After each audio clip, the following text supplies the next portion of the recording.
Alright, good morning guys. Today I'm going to teach you about how to lose weight in 1 week. I'm going to show you the real way and how to lose weight the first week.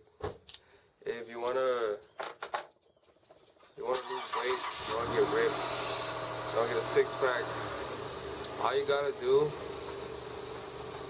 do really is just do abs, work out hard at the gym. Go do abs like for an hour every single day, and then after that just run for at least an hour a day also, and just don't eat any carbs. Don't eat any carbs, and I can guarantee you're gonna get abs in the first week. I'm just playing with you though. I'm just playing. That's the way a lot of people think. I don't know. It's crazy because that's the way we're taught to think on how to lose weight. But the reality is, the real way on how to lose weight is. Sorry guys, my camera died. But okay, back to where we were at. So losing weight is not some magical pill. It's not some tea you drink, because I've heard people drinking lemon tea and doing all these things so you can lose weight. So okay, let me tell y'all guys the truth, and let me show y'all a rule that is very important, and you can apply this to fitness, but you can apply this to almost or maybe everything in your daily life. So, and this is a really powerful tool. So because I read a lot of books, and to be honest, I read this in a book, okay, and the rule is called the 80-20 rule. So the way the rule works is that you want to make sure that a lot of the things in your life, what you are doing is basically like you're trying to, okay, for example, the goal is to lose weight. So what's the main factor that's going to help you lose weight? First you got to research, of course. You got to research and figure out what is the main thing that's going to cause you to lose weight. And once you do the research, you're gonna find out that there's your calorie maintenance, your calorie maintenance, your daily maintenance calories for the day. For mine, basically it's around 2,300 calories, and for everybody it's gonna be a little bit different. But once you find out your daily maintenance calories, okay, so from there you're gonna subtract 300 calories, and then you're gonna start losing weight. That's the fundamental law. You can't really break that law. It's not really like, it's just something that you have.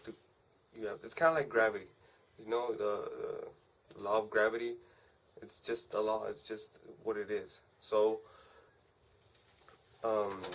you're gonna lose weight by getting 300 calories under your maintenance calories, and then that's gonna be like the number one factor where you're gonna be able to lose weight pretty easily. So you're gonna try to work. Once you got that, you pretty much have everything already. So just pretend that that factor is the 80%. That's the 80. That's gonna be, you're gonna be doing 20% effort, and you're gonna get 80% of the results, because that's the main thing you gotta do. If you're doing like all these lemon teas, you're doing a shitload of cardio, you're doing a lot of ab training. I'm not saying that's bad. Like, go ahead and do that. But if you're completely ignoring your like getting under your daily maintenance calories, then you're pretty much, it's like you're setting yourself up for failure. So that's the way that law goes. So for losing weight, your 80%, your 20% that's gonna cause the 80% of your body's change is gonna come from subtracting or getting under your maintenance calories. Okay, so once you do that, now you can start looking at ab training and cardio, nutrition, and all of that other stuff. There's actually a lot of studies that have been shown that, like, to lose weight, you don't even need to eat healthy. As long as you're under your maintenance calories, you're gonna lose weight. Like I said, it's just the law. It's just the way it is. There's been studies where people they get literally, like, they eat like donuts or like Twinkies for, I think it's like 30 days, and they see that their body fat drops, they lose weight. I think it's like 20 pounds maybe, or 30 pounds that they lose. But anyways, so now there's a couple ways to go. Okay, so now we can talk about cardio, and there's a couple ways to go about cardio. There's like 3 types of cardio. There's a steady state type of cardio where you're just walking. It's like you can just go for an hour a day, just walk around the park, walk around your neighborhood. I don't walk around my neighborhood because there's a shitload of fucking dogs, but you can just go, I don't know, just walk around. Well, you know, like when, like, instead of taking the elevator, you can take the stairs, and instead of parking like close to like, if you go to Walmart or HEB or a store or something, you can park far away purposely, on purpose, so you can, like, walk more, do more cardio in that way. And then the second type of cardio is just the regular type of cardio where you see most people. That's the one that most people do, and it's like jogging, just jogging around for, I don't know, like 15-30 minutes. And I mean, if you want to maintain muscle mass, that's like the worst kind of cardio you're gonna want to do. But I mean, if you're trying to just if your goal purpose is just to lose weight, just to lose fat, then just do whichever is more fun for you. Okay, just do whichever was more fun for you, because at the end of the day, that's the one that's gonna keep you consistent, and that's another main key factor: consistency. Okay, again, get under your maintenance calories, stay consistent. 2 very powerful rules right there. Keep those rules, like, on your top priorities when it comes to losing weight. Okay, third type of cardio. Third type of cardio, which is my personal best, and not only is it simple, but it's easy, it's time efficient, and you lose the most weight on it, pretty much, because it's such a high intensity cardio. It's called high intensity interval training, or HIIT training. So the way that HIIT training works is basically you sprint. You can do it a lot of different ways, but if you want to really keep it simple, just like, you can do just sprints. Just sprint for like 30 seconds, and then you rest for, I don't know, maybe like a minute. You walk back, and then you sprint again, and then you walk back, and then you sprint again, and you keep doing that. You keep doing that for, I don't know, maybe like 15 minutes. 10 to 15 minutes, it depends. But whenever you sprint, you want to make sure you sprint fast, because that's the whole point of it. The cool thing about it is that if you look at, like, sprinters, if you look at their pictures, and I'm not lying, you can search this up. Most of them, or maybe all of them, they look pretty jacked, or they look lean, they look ripped, they look like they have muscle mass, compared to other long distance runners. If you compare the both of them, like the sprinters, they look lean, they have a good amount of muscle mass, they look really athletic, and then the The other ones, the I lost my I lost my train of thought. I'm sorry. The the long distance runners, they're they're pretty just skinny. They don't even have like, if you look at them, they're just real skinny, kind of like skinny fat. They don't even look like they have a lot of definition. And I'm not saying like one is healthier than the other. What I'm saying is on appearance, like how you look, because you can look good on the outside, but you can be unhealthy on the inside. So that's another thing to think about. But if you judge them just by appearance, you can clearly tell that like high intensity interval training not only builds muscle, but it can maintain your muscle while you're on a cut. So if you don't want to lose muscle mass, you can you can maintain it pretty easily with doing high intensity interval training. Like if you're a bodybuilder or you're training for aesthetics or something like that, that'll be like the most suitable one for you. If you're just somebody who wants to lose weight, you really don't mind too much, but at the same time you don't want to lose too much muscle mass, then just stick to the regular jogging for like 30 minutes, 40 minutes kind of cardio.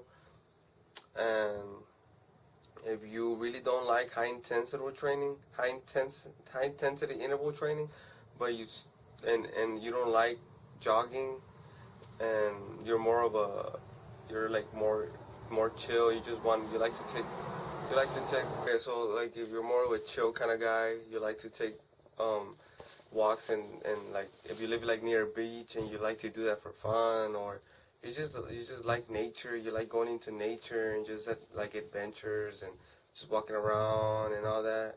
Um, Man, honestly, that's one of the, like, for me, whenever I go out into like just nature and just walk around, just have a good time, it feels good. So if that's your kind of thing, then go for it. That's really good for maintaining muscle mass as well. Um, with that said, that's about it for cardio. Um, so now let's get into ab training. Um, so whenever you're trying to work out abs, first I'm gonna tell you the biggest mistakes with people. Okay, so people would think that abs are really hard to build, but the reality is that, I mean, if you're weight training, or you're doing calisthenics, or just some sort of like you're putting stress on your body, your abs is your core. So just imagine like where your house is built, on like the bottom of your house, like all the cement and all of that. It's like that's your abs basically to your house. Like, I don't know if that makes any sense to you, but your abs basically, that's if you have weak abs, then you're gonna have weak deadlifts. You're gonna have weak um, bench press. Like you're not gonna be able to stay in place. You're not gonna be able to stay tight. So it's gonna be weak. You're gonna have a weak bench press. You're not gonna be able to squat really heavy either, because you have to hold all that weight on top of you, and you gotta keep your core tight. So if if you're not working out your abs, um, like on the daily by itself, then here, then you're pretty much, you're working out your abs anyways, like through weight training. But if you really want them to pop out, if you really want them to like stick out, I would recommend working out your abs at least anywhere from like 2 to 3 times a week. And it doesn't even have to be that much. It doesn't even have to be a lot of exercises or sets. All you really have to do is just train them like any other muscle. People think that to get abs you need to do like thousands of crunches and hundreds of like leg raises and all that shit. But the reality is that if you train your abs like if you train your biceps or your chest or your legs, you're gonna be able to stimulate your abs, because your abs are just another muscle. It's just another muscle like everything else in your body. So it reacts the same way. basically. Of course, I wouldn't recommend getting like to the point where you're doing like 4 reps, but stick to anywhere from like 8 to 15 reps, and you should be good. Maybe like, for example, um, on a Monday you can work out your abs, do 4 sets of leg raises, and then on Wednesday do them again, and like I said, just focus on progressively getting a little bit stronger every time. Maybe the first time you do them like just body weight, just do them body weight until you get the hang of it. Once you reach up to like 15 reps, put a 5 on your put a 5 on your feet, and then do them with the 5 on your feet, and then work your way up to like 15 reps again, and then just that's the way I do abs. And that's the way a lot of people are doing them now, because back then there was no information about this. There was no YouTube. All people had was just like advice from other people that didn't know what they were doing. So now that YouTube is here, now that everybody's learning from everyone, literally, this is I guess the new way people are doing abs now. And honestly, it's just the best way, because what's the point of being in the gym all day? What's the point of like going to the gym and doing so much for so little return? Okay, so like I said, you want to be working with that 20% that gives you 80% of the results. So especially when it comes to your training, keep it simple. When it comes to losing weight, keep it simple. That's all you really got to do. A lot of people make it overcomplicated, when in reality it really isn't. It's super easy. All you got to do is just stay consistent. So yeah, that's about it. The last topic is nutrition, and I'm actually a vegan, and I know it trips a lot of people out, because I'm like, right now I'm weighing around maybe 176, 175. I'm barely going up there. I'm lean bulking, and my strength is going through the roof, and people are tripping out because like I'm already deadlifting like 4 plates for like 5 reps, and I mean I was deadlifting way more back then. Of course, when I was like weighing around 190, I was deadlifting like 4 plates for like 10 to 12 reps. But of course, whenever you're on a cut, like you have to lose some strength. And honestly, I'm actually pretty good. I'm the strongest I've ever been for the weight I'm at, and a lot of people are noticing it. So about nutrition, I can help y'all out so much. Honestly, all I can tell you right now is like just a couple tips. Is um, eat a lot of your vegetables, man. I back then, when I was a meat eater, I would only eat like just meat and rice, just protein and carbs pretty much, and some fats. But I would never get my micronutrients. But damn, like it's crazy how much that actually makes a difference in how you feel. And the thing about it is that yes, you really don't need it. You really don't need like vegetables and and fruits and all of the antioxidants. You don't need all of that. But I mean, if you feel like shit, you're gonna train like shit. So that's what I've noticed. That's the one of the biggest difference that I've noticed from turning to a meat eater to a vegan. That now, like my workouts, they're like clean. It's just clean energy. I'm really focused. It's the best training I've the best way I've felt training ever since I ever started training, pretty much. So, um, just let me know if y'all wanna learn a little bit more about my nutrition, and I can really like help y'all out on that. But like I said, to lose weight, you really don't need to be like healthy. All you need to do is just get under your maintenance calories. So that'll be it. Yeah. Like this video, subscribe, follow me on my Instagram, Facebook, Twitter, and all of that. And see you guys later. Peace.